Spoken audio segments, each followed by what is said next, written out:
When I was a kid, I used to think that pork chops and karate chops were the same thing. I thought they were both pork chops.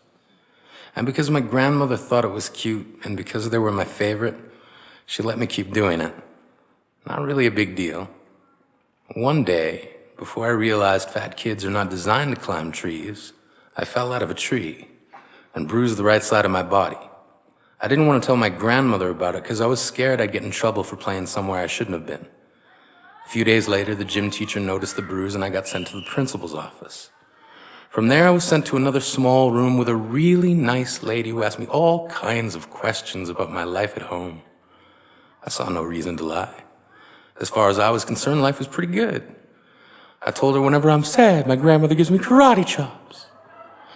This led to a full-scale investigation, and I was removed from the house for 3 days until they finally decided to ask how I got the bruises.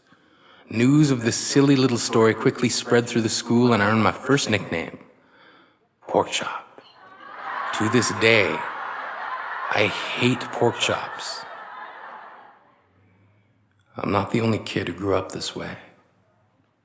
Surrounded by people who used to say that rhyme about sticks and stones. As if broken bones hurt more than the names we got called, and we got called them all. So we grew up believing no one would ever fall in love with us.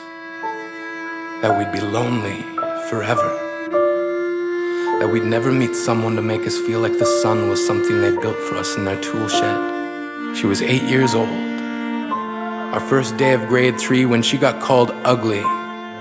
Outside, we'd have to rehearse running away or learn to stay still like statues, giving no clues that we were there in grade 5. They tipped a sign to the front of her desk that read, "Beware of dog." To this day, she doesn't think she's beautiful because of a birthmark that takes up a little less than half her face. Kids used to say she looks like a wrong answer that someone tried to erase but couldn't quite get the job done. And they'll never understand that she's raising 2 kids whose definition of beauty begins with the word mom. Because they see her heart before they see her skin. Because she's only ever always been amazing. He was a broken branch grafted onto a different family tree. Adopted. Not because his parents opted for a different destiny. He was 3 when it became a mixed drink of 1 part left alone and 2 parts tragedy.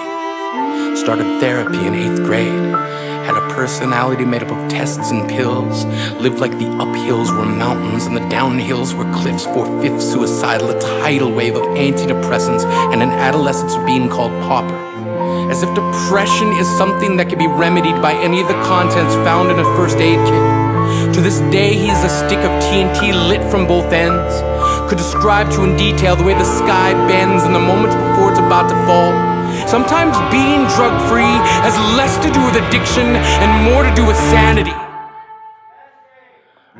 We weren't the only kids who grew up this way. To this day, kids are still being called names. Seems like every school has an arsenal of names getting updated every year. And if a kid breaks in a school and no one around chooses to hear, do they make a sound? Or they're just background noise from a soundtrack stuck on repeat when people say things like kids can be cruel. And if you can't see anything beautiful about yourself, get a better mirror. Look a little closer. Stare a little longer. Because there's something inside you that made you keep trying despite everyone who told you to quit. You built a cast around your broken heart and signed it yourself. You signed it. They were wrong. Because maybe you didn't belong to a group or a clique. Maybe they decided to pick you last for basketball or everything. Maybe you used to bring bruises and broken teeth to show and tell but never told. Because how can you hold your ground if everyone around you wants to bury you beneath it? You have to believe that they were wrong. They have to be wrong. Why else would we still be here? We grew up learning to cheer on the underdog because we see ourselves in them. We stem from a root planted in the belief that we are not what we were called. Not the faded echoes of voices crying out names will never hurt me. Of course, they did. But our lives will only ever always continue to be a balancing act that has less to do with pain and more to do with beauty.